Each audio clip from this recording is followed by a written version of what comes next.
Welcome back, everyone. Before we dive in, make sure you drop your thoughts and the lessons you took from this story in the comments. And don't forget to like and subscribe. Let's get into it. My name is Tyrone Phillips, and I am 33 years old.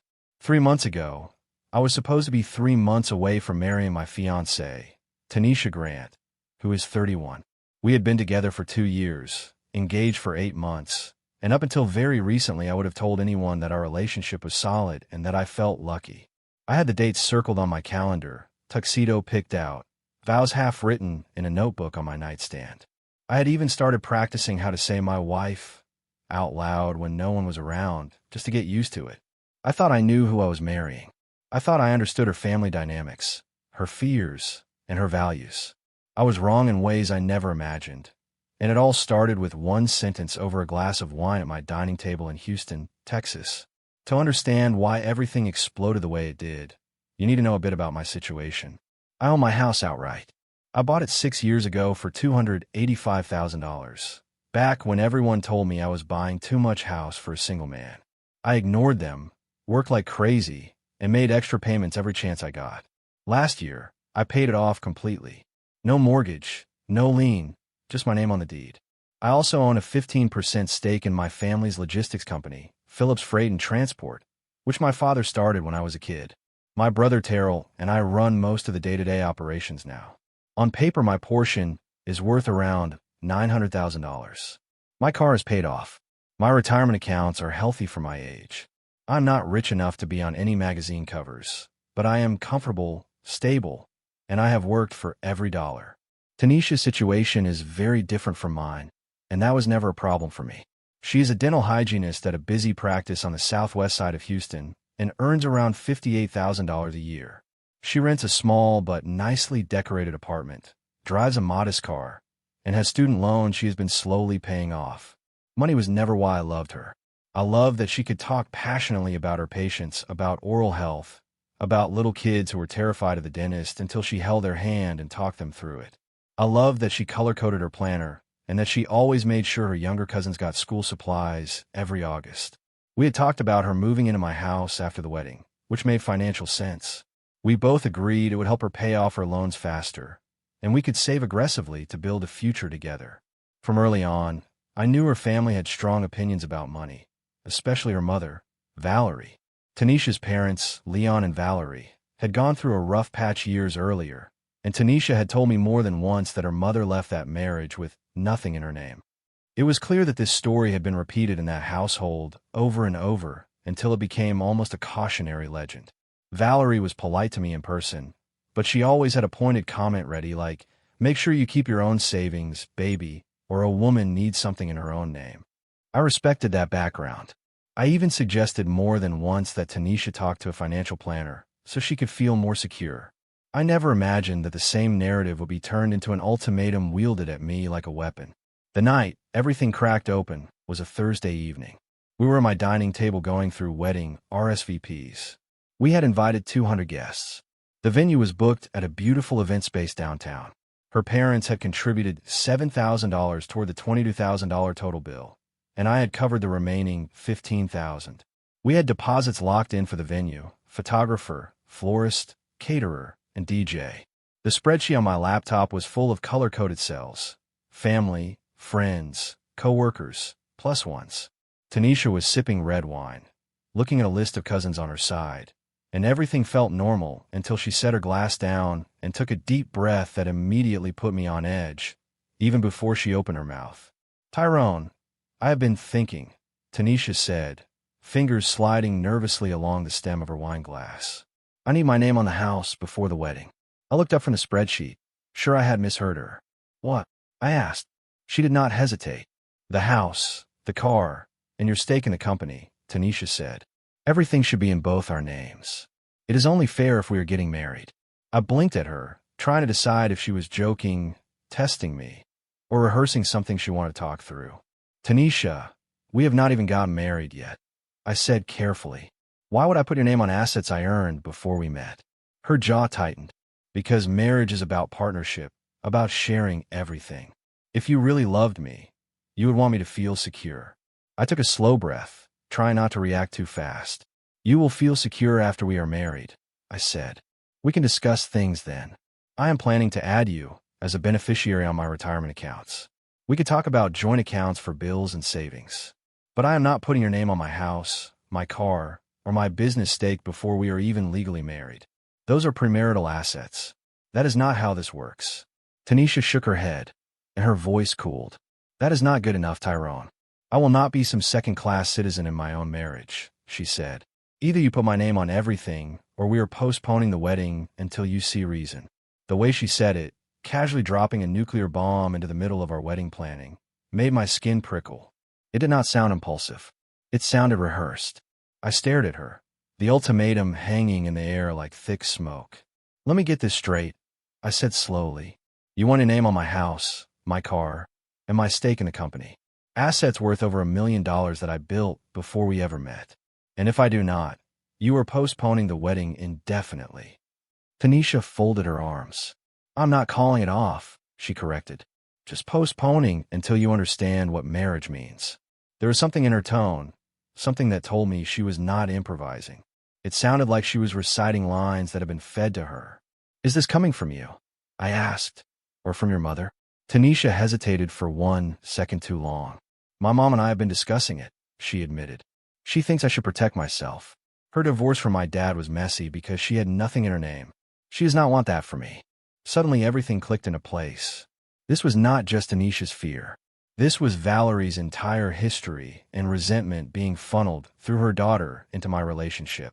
I forced a smile that I am sure did not reach my eyes. Wow, I said. That is really a reasonable boundary you're setting there, Tanisha. Really reasonable. She smiled, missing the sarcasm completely. I am glad you understand, she said. My mom said you would fight me on this, but I knew you would come around once you thought about it. I nodded slowly. You were right about one thing, I said. I need to think about it. Since we were postponing the wedding, I should probably handle some logistics. Tanisha leaned over and kissed my cheek like she had just asked me to pick up milk. Thank you, baby, she said. I knew you would see reason. I excused myself and walked calmly to my home office, shutting the door behind me. As soon as the door latched, the comm dropped.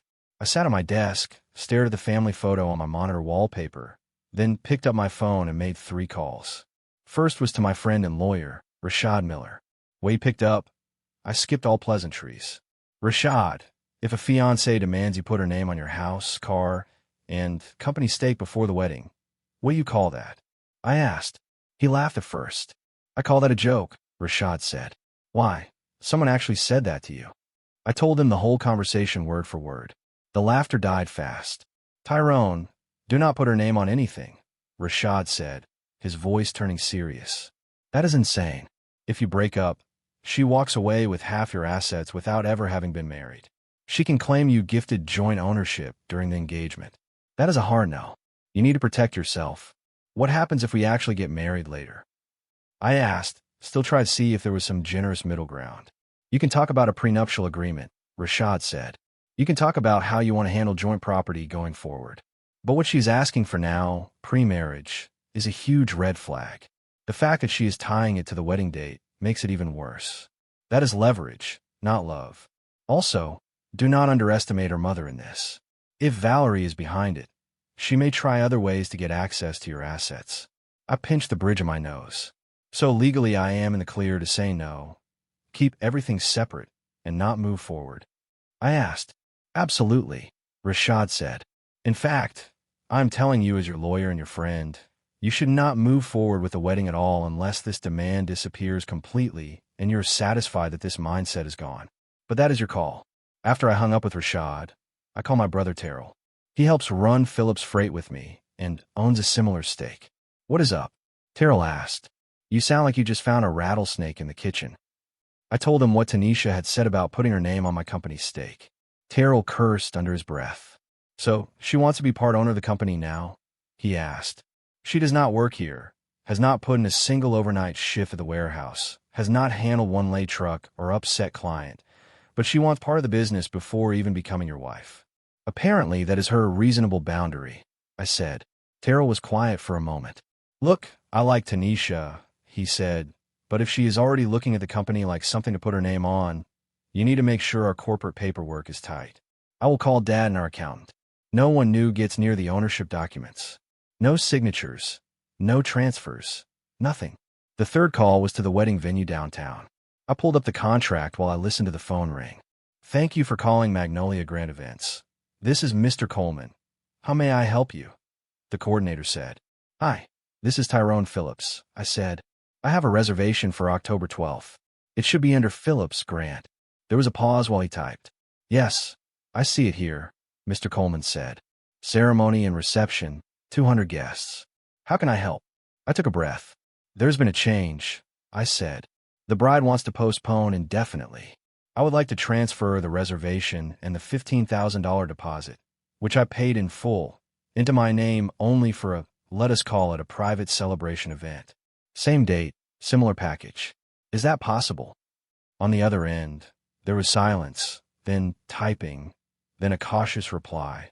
Mr. Phillips, typically our policy is that deposits are non-refundable and tied to the event as booked, Mr. Coleman said. However, I see here that the payment came from your account and that you were the contracting party on the initial agreement, with the bride listed as an additional contact. May I ask why the wedding is being postponed? Because the bride has just informed me she will not marry me unless I transfer ownership of my house, car, and business stake into both our names before the ceremony, I said calmly. I declined. She has postponed the wedding indefinitely. I would still like to use the venue and services I paid for on that date. I'm not asking for a refund, only to redirect the event. There was a long pause. Then Mr. Coleman said, Let me speak with my manager, please. May I call you back at this number? I told him yes and hung up, my heart pounding in my chest. 20 minutes later, my phone rang again. Mr. Phillips, thank you for your patience, Mr. Coleman said. I spoke with our manager. Because you paid the deposit in full with your personal funds, and because you're listed as the primary client, we can transfer the reservation to your name exclusively. The $15,000 will stay with the venue and be applied to a private event for you on October 12th. You would need to sign updated paperwork clarifying that this is no longer a wedding reception. Relief washed through me, followed by a strange, petty spark of satisfaction.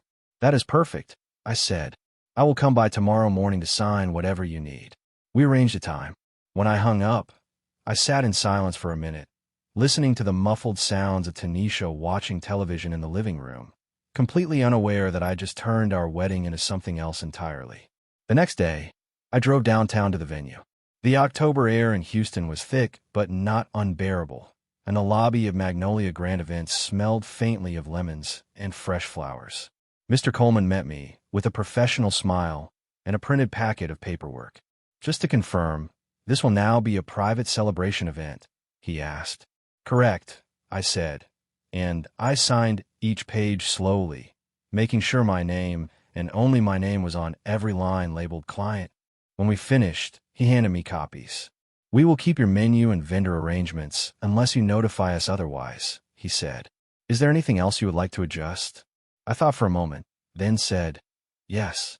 Change the description in your system from wedding reception to Phillips Independent Celebration. Mr. Coleman's eyebrows lifted in curiosity, but he typed it in without comment. That Friday afternoon, back at home, I drafted a text message to Tanisha and read it 3 times before sending. You said we are postponing the wedding until I meet your terms, I wrote. I respect your boundary. Since I paid for the venue deposit, I have moved the reservation to my name only. You are welcome to make new plans when you are ready. Also, I think we should take a break while you figure out what you want. Please do not contact me unless it is to arrange picking up your belongings from my house. I hit send and watched the message status switch to delivered. Within seconds, my phone started ringing. Tanisha called once, then again, then again. In less than 10 minutes, I had 16 missed calls and a string of unread messages piling up. I declined every call, set my phone face down on the desk, and stared out the window until the ringing stopped. The next morning, there was a knock on my door that had a very specific rhythm to it, sharp and impatient. When I opened it, Valerie stood on my porch, designer purse on her shoulder, hair perfectly styled, eyes blazing. Tyrone, we need to talk about this nonsense, she said as she marched past me into the foyer without asking. Good morning, Valerie, I said, keeping my voice level. Do not good morning me, she snapped. You canceled my daughter's wedding. I closed the door behind her. I did not cancel anything, I said. Tanisha postponed the wedding indefinitely because I will not transfer ownership of my assets to her before the marriage. I simply rearranged my finances accordingly. Valerie whirled around. You stole the venue deposit, she said. You took what was meant for Tanisha's special day. I folded my arms. I paid for the venue deposit, I said. The money came from my account. I have receipts. I redirected my own money into an event in my name. That is not theft. Valerie's lip curled. You are punishing her for having boundaries, she accused. No, I replied. I am respecting her boundaries. She said she will not marry me unless I put her name on everything I own. That will never happen. Therefore, there is no wedding. It is simple. Valerie's face flushed a deep shade of red. You selfish, controlling, she began. I held up a hand. Valerie, stop, I said. You came into my house to insult me and accuse me of stealing my own money. You are crossing lines. You need to leave now. She stepped closer, lowering her voice. You will be hearing from our lawyer, she said. You cannot get away with this. She turned on her heel, stomped down the walkway, and as she drove off, she rolled down the window just long enough to shout, You will regret this. 4 days later, on Tuesday morning, I got a notification from the front desk of my office building that there was a certified letter for me. I signed for it and immediately noticed the law firm letterhead on the envelope. Jefferson and Associates, attorneys at law. I took it back to my office, sat down, and opened it carefully. The letter was 3 pages of dense, pompous legal language that boiled down to 4 demands. 1. Immediate return of the $15,000 venue deposit to the engaged couple, to be divided 50-50. 2. $7,000 reimbursement to Tanisha's parents for their contribution to a wedding that will not occur due to Mr. Phillips' unilateral decision to cancel. 3. $5,000 in compensation for emotional distress inflicted upon Tanisha by my capricious financial retaliation. 4. A formal written apology. Total demand, $17,500 plus my dignity on paper. I stared at the letter for a long moment, then picked up my phone and called Rashad. I have something you need to see, I said. I am forwarding you a picture now. I snapped photos of each page and sent them. 2 minutes later, Rashad called back laughing, so hard he could barely breathe. This is the most ridiculous demand letter I've seen in years, he said. They have absolutely no standing. You paid the deposit. Tanisha is the one who broke off the engagement with her ultimatum. Her parents' contribution was a gift, legally. Emotional distress. They would have to prove intentional harm. This is nonsense. So what do we do? I asked. We respond, firmly, Rashad said. I will draft a letter. You will send it certified mail. And then if they keep pushing, we will talk about harassment. Rashad sent me a draft later that afternoon. It was concise and brutal in the most professional way. Mr. Phillips paid the venue deposit in full using his personal funds. It began, and possesses documentation proving same. Ms. Grant announced an indefinite postponement of the wedding contingent upon Mr. Phillips transferring ownership of substantial premarital assets into her name, a demand he declined. As such, there is no wedding to plan. Mr. Phillips has chosen to utilize the venue services he purchased. Ms. Grant's parents' financial contribution was a gift, which is legally irrevocable. Your claim of emotional distress is frivolous and unsupported. No funds will be remitted. Further baseless demands will be met with a harassment claim. Rashad finished with a polite but icy closing. I signed the letter, had it printed on his firm's letterhead, and mailed it certified the next morning. The legal letter apparently lit a fuse on Tanisha's side of the family. By Thursday morning, her younger sister, Asia, called me. What is wrong with you, Tyrone? Asia demanded as soon as I answered. Tanisha is devastated. She has been crying for days. You are throwing away 2 years over money. I took a breath. I'm not throwing away anything, Asia, I said. Your sister demanded I put her name on assets worth over $1 million before we were even married, or she would postpone the wedding. I refused. That was her choice. She just wants to feel secure, Asia said. You are being unreasonable. Asia, would you marry someone and immediately put your name on everything they own, or give them your house, your car, your business, before the wedding? I asked. There was a pause. That is different, Asia said finally. How? I asked. Because you are the man, Asia said. You were supposed to take care of her. I actually laughed. Not because it was funny, but because it was so absurd. Taking care of someone does not mean handing them ownership of everything you have built without any safeguards, I said. That is not marriage. That is a robbery with a ceremony attached. Asia sucked in a shocked breath. You are disgusting, she said, and hung up on me. I looked at my phone for a moment, then set it down. Every conversation I was having with that family was confirming the same pattern. They were not interested in partnership. They were interested in access to assets. It was painful to admit that about people I had almost called my in-laws, but the more they spoke, the clearer it became. The next day, things escalated from emotional and legal pressure to outright criminal behavior. Around midday, I received a call from my bank's fraud department. Mr. Phillips, this is Angela from Houston Federal Bank, a calm voice said. We are calling about an attempted change to your checking account. My stomach dropped. What kind of change? I asked. Someone submitted documents requesting that a Tanisha Grant be added as a joint account holder on your primary checking account, Angela said. The request included a signature purporting to be yours.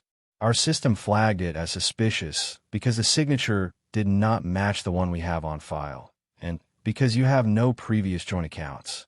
I clenched my jaw. I did not authorize that, I said. I never signed any such documents. That is fraud. Angela's tone became even more formal. In that case, we will treat this as an attempted identity fraud incident, she said.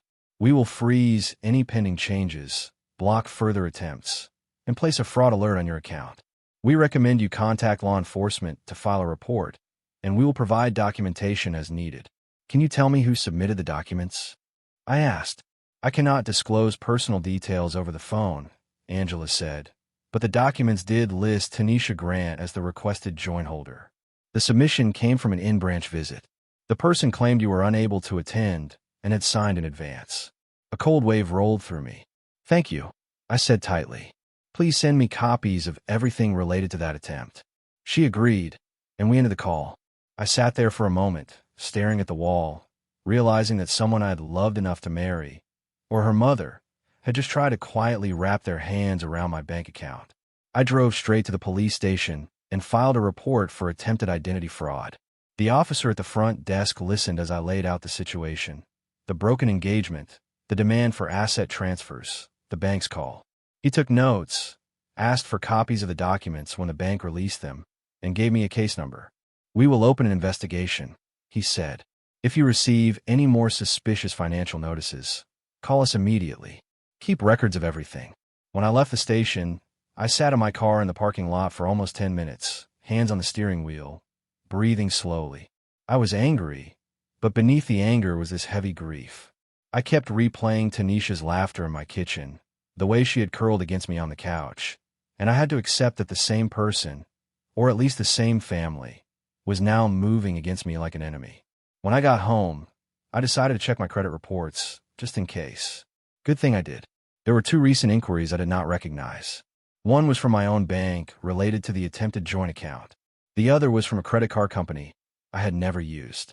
I called their customer service line and eventually reached their fraud department. We have an application here for a joint credit card in the names of Tyrone Phillips and Tanisha Grant, the representative said. It was flagged because some data did not match what we have on file for you. I did not apply for that, I said. Please cancel it, and note that it was unauthorized. They assured me it had not been approved and would be destroyed, and they also recommended that I keep an eye on my reports. When I hung up, I immediately called Rashad again. She is trying to forge joint accounts now, I told him. The bank, a credit card. Who knows what else? Rashad exhaled sharply. Document it all, he said. Get copies of the bank documents, the credit application, the fraud alerts. This actually helps you if they try to pursue any more legal nonsense. It shows a pattern of intent to access your finances without permission. Also, if this ties back to her mother, it could turn into more serious charges. I already filed a police report, I said. Good, Rashad replied. Now the next step is to cut off all direct contact. If Tanisha or her family want to speak, they go through me. You do not negotiate privately with people who are forging your signature. I agreed, feeling more like a client than a friend, but that was what I needed. Of course, life does not respect legal boundaries completely. The very next day, Tanisha showed up at my house. It was the first time I'd seen her in person since the ultimatum. She stood on my porch in a simple dress, hair pulled back, eyes red-rimmed. There was a time when the sight of her like that would have made me pull her into my arms without a second thought. Instead, I opened the door only wide enough for me to stand in it. "Tyrone, please, can we talk?" she asked, voice trembling. "5 minutes," I said. "You cannot come inside. We will talk out here." She nodded, wiping at her eyes. "I am sorry," she began. "I should not have given you an ultimatum. I was scared my mom got in my head. Can we please just forget this and move forward with the wedding?" "So you will drop the demand for your name on everything?" I asked. Tanisha shifted her weight. "Well, I still think it is fair," she said, "but we can discuss it after the wedding instead of before. We do not have to do it right away." I stared at her. "Tanisha, someone tried to add your name to my bank account using forged documents," I said. "Someone tried to open a joint credit card in our names. Was that you?" Her face went pale. That was not my mom's fault," she said quietly. "That was my answer. So your mother tried to commit identity fraud using my information?" I pressed. "She was just trying to help," Tanisha said quickly. "She wanted to show you how easy it would be to share things." "By committing a crime?" I asked. "By forging my signature." Tanisha's eyes flashed. "Do not call it a crime," she said. "We are engaged. We are supposed to be building a life together. It should not be fraud if we're going to be married." "Tanisha, listen very carefully," I said. "We are not engaged anymore. The wedding is off permanently. You and your mother tried to take what was not yours by falsifying legal documents. I filed a police report. I have lawyers involved. This is not something we can just forget and move past." Tears spilled down her cheeks. "I did not steal anything," she said. "I was trying to protect myself. There are ways to protect yourself that do not involve lying to banks and forging documents," I said. "You chose this path. I cannot trust you. I will not marry you." She reached for my arm, but I stepped back. "Get off my property, Tanisha," I said quietly. "If you or your mother contact me again, I will add her directly to the police report and push for every possible charge. Leave." She stared at me for a long second, then turned and walked down the steps, shoulders shaking as she sobbed. I watched her drive away and felt, not relief, not satisfaction, just a hollow sort of finality. 2 weeks later, I learned that the entitlement and schemes had reached a level I had not even fully imagined.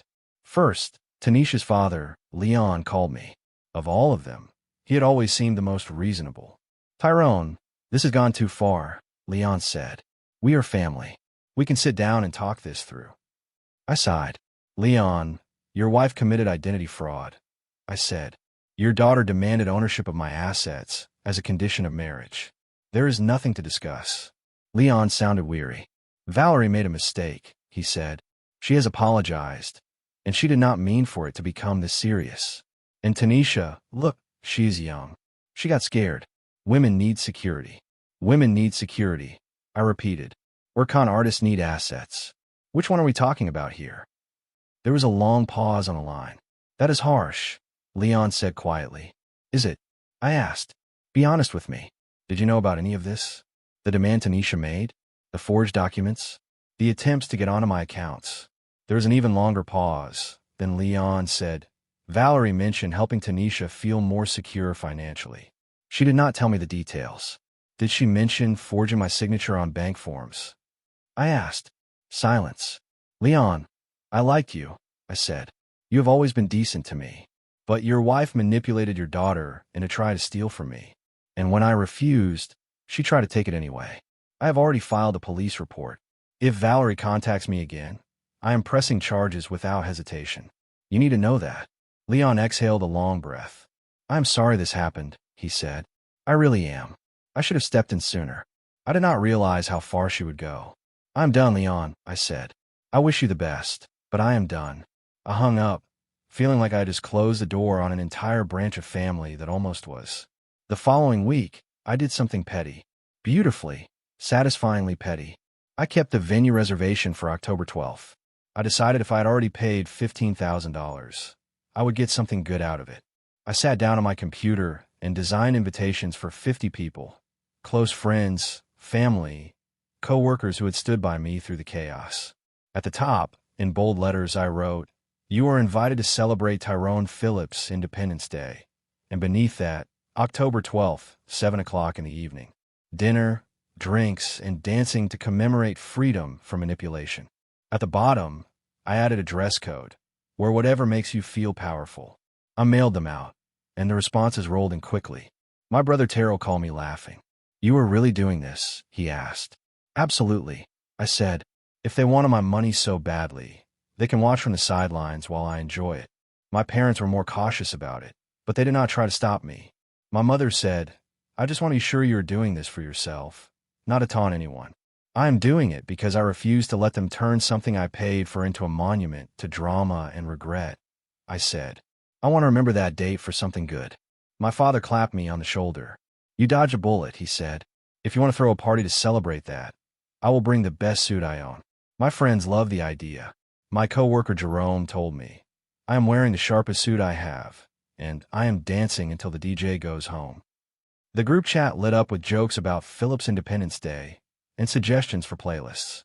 For the first time since everything began, I felt something like genuine excitement. 2 days before the event, Mr. Coleman from Magnolia Grand called me. "Mr. Phillips, I want to give you a heads up," he said. "We have been contacted by Ms. Valerie Grant claiming that you are using venue services meant for her daughter's wedding." I sighed. "And what did she say?" I asked. "She insists that you stole their wedding and that she intends to protest outside the venue during your event," Mr. Coleman said carefully. "She has called multiple times." I rubbed my forehead. "The services I am using are the ones I paid for and transfer to my name legally," I said. "If she shows up and causes a disturbance, please call the police. I have a fraud investigation pending involving her, and I will not hesitate to involve law enforcement if she creates a scene." Mr. Coleman nodded, though I cannot see him. "We will have security on site, and we will contact authorities if necessary," he said. "We just wanted you to be aware." October 12th arrived. I put on a tailored navy suit, straightened my tie in the mirror, and for a brief moment wondered what it would have looked like if this had been my wedding day instead of what it had become. Then I reminded myself of forged documents, demand letters, and the sound of Tanisha saying, "If you loved me, you would put my name on everything." The doubt evaporated. When I walked into the venue, the staff greeted me with warm smiles. The room that had once been booked for a ceremony and reception was now set up for a dinner party with round tables, candles, and a large dance floor. As my guests arrived, there was laughter, hugs, and more than a few jokes about how this was the best non-wedding they had ever attended. My best friend Jerome clinked his glass and said, "To Tyrone, for choosing sanity over a pretty face with a pen near his bank account." Dinner was incredible. The caterer served grilled salmon, roasted chicken, and sides that disappeared quickly. The open bar was busy, and the DJ kept a steady stream of R&B and upbeat tracks flowing. At one point, my brother Terrell took the microphone for a short speech. "Tonight is not just about Tyrone avoiding a disaster," Terrell said. "It is about recognizing red flags before you invest your time, your heart, and your assets into a sinking ship. It is about remembering that love should never come with ultimatums about ownership. So raise your glasses to my brother for walking away before the paperwork made it impossible." The room erupted in applause and laughter. I felt my throat tighten for a moment, but it was not sadness. It was a strange blend of gratitude and relief. And then, because the universe has a dark sense of humor, Valerie showed up. She stood on the sidewalk outside the venue in a bright dress, holding a homemade sign that read, "This man stole my daughter's wedding." Some guests noticed her through the front windows and quietly pointed her out. I watched from inside as she paced back and forth, shouting at arriving guests that I was a thief, that her daughter's heart had been broken, that I owed them money. Venue security came over and spoke with her. She waved her sign and refused to leave. Someone at the venue called the police.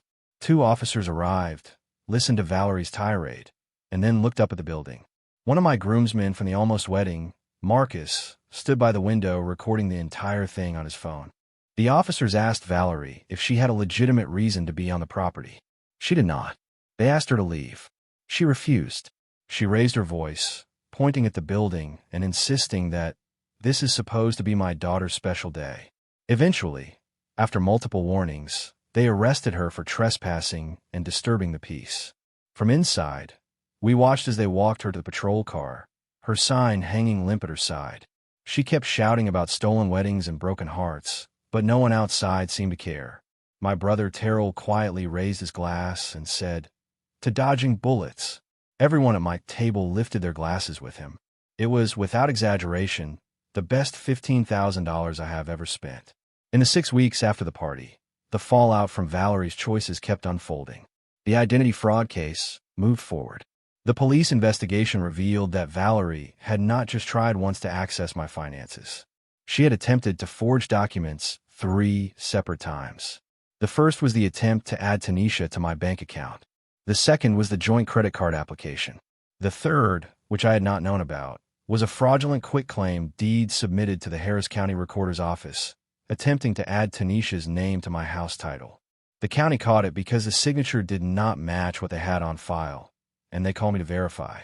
I only learned about that third attempt when the detective handling my case told me about it during a follow-up interview.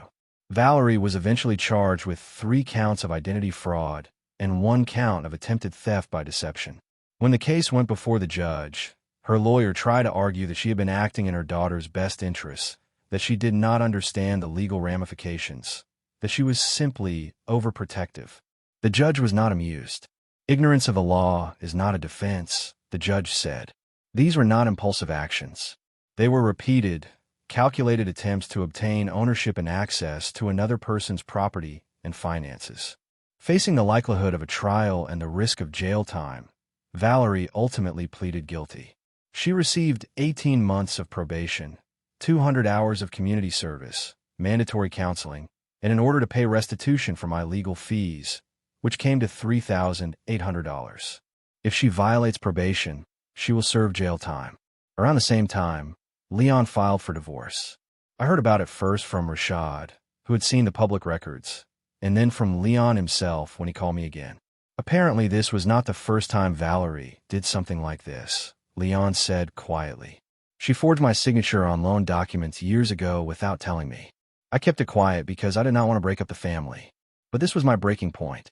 Watching her get arrested outside your event, knowing she had dragged my daughter into all of this. I could not do it anymore. He apologized to me again, more sincerely than before. "I should have stepped in sooner," Leon said.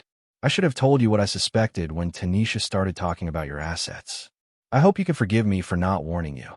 I told him I did not hold him responsible for his wife's actions, but I appreciated his honesty. As for Tanisha, there was complete silence after the party. No texts, no calls, no messages. For a while, I wondered if she had finally realized how far things had gone and decided to disappear out of shame.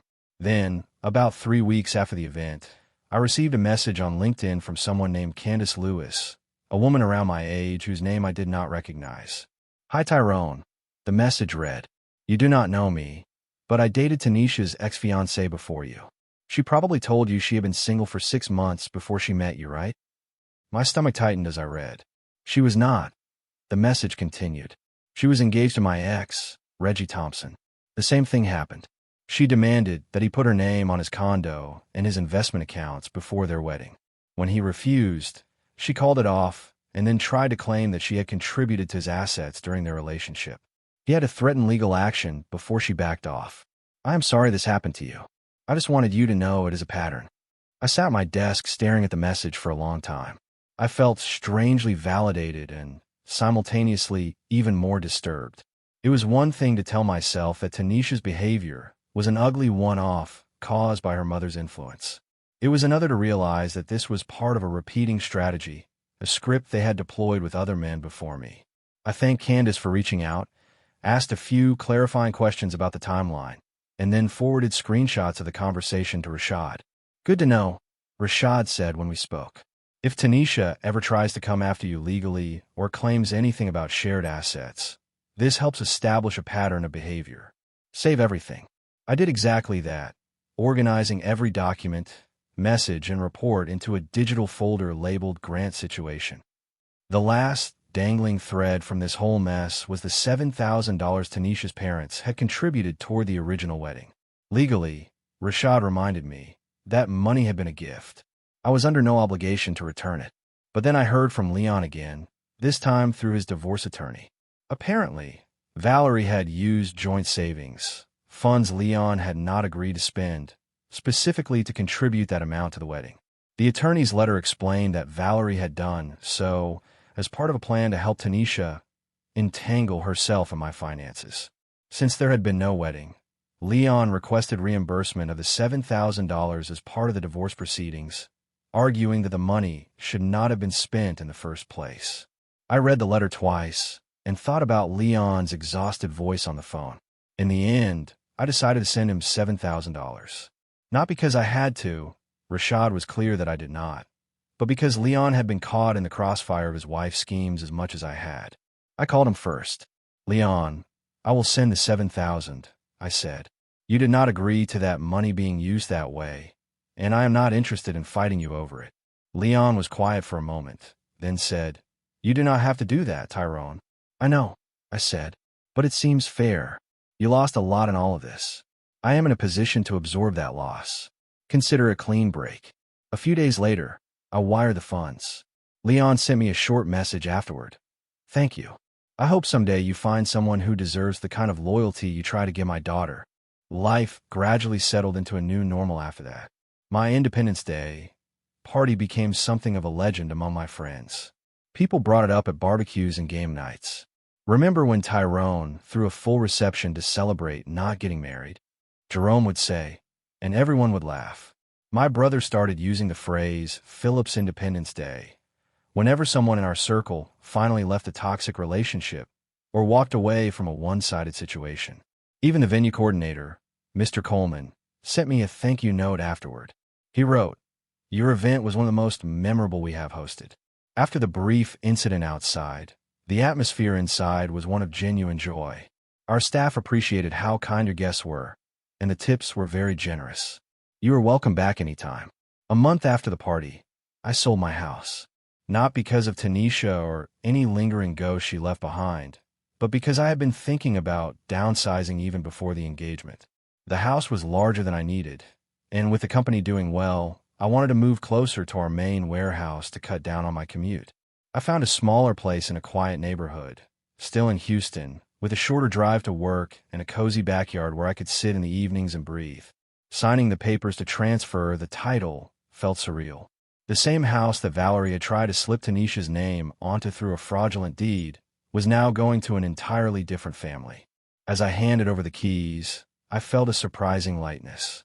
I also started therapy. After everything that had happened, my trust in my own judgment had taken a hit. I sat across from Dr. Lewis, my therapist, and told her the whole story from beginning to end. She listened without interrupting, occasionally asking gentle questions. "You did a lot of things right," she said after I finished. "You held clear financial boundaries. You sought legal advice. You did not respond to manipulation by giving in. But it makes sense that your trust feels shaken. When someone you are planning to marry turns into an adversary, it can feel like your reality has been rewritten." We met weekly for a while. We talked about patterns, about why Tanisha's initial vulnerability had been so attractive to me, about why I had overlooked earlier comment her mother made. It did not fix everything, but it helped me make peace with the fact that protecting myself did not make me cold or unloving. Dating is not on my radar yet. When friends jokingly try to set me up, I smile and tell them maybe someday, but not now. I'm not bitter exactly. I'm cautious. If someone tries to rush talk about finances or assets, I know I will hear alarm bells immediately. For now, I am pouring my energy into my work, my family, and my own peace. Philip's freight is growing. Terrell and I are talking about expanding into another city next year. On weekends, I sometimes drive past Magnolia Grand when I am downtown and glance at the entrance. I imagine some other couple walking in, nervous and excited, thinking only about flowers and vows, unaware that the same room once hosted a celebration of a man choosing himself. Every once in a while, I think about Tanisha. I do not stalk her social media or ask mutual acquaintances for updates. I doubt she will reach out, not after everything that happened with her mother and the criminal charges.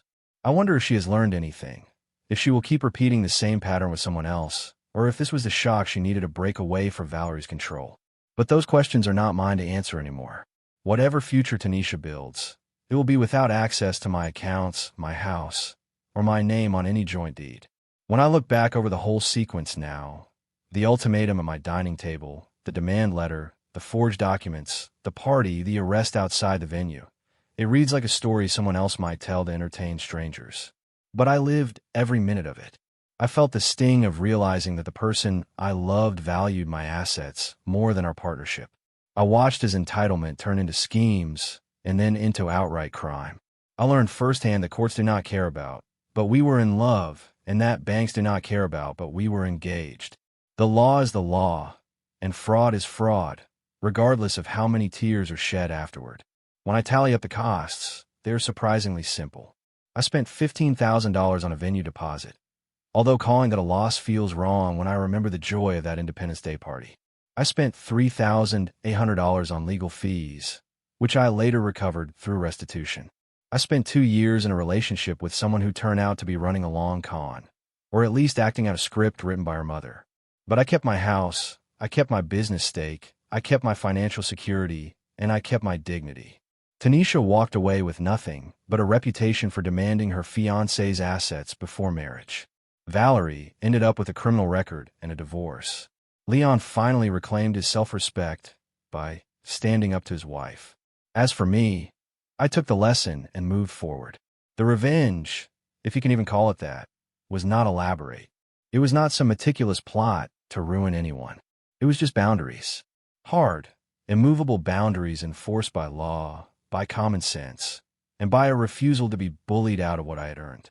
I did not need to destroy anyone.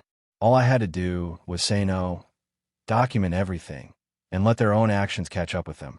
Sometimes the most powerful thing you can do when someone believes they are entitled to everything you have is to refuse to be a victim, and then throw an unforgettable party with the money they thought they were entitled to. If you enjoyed this story, please like, comment, and share this video with your friends.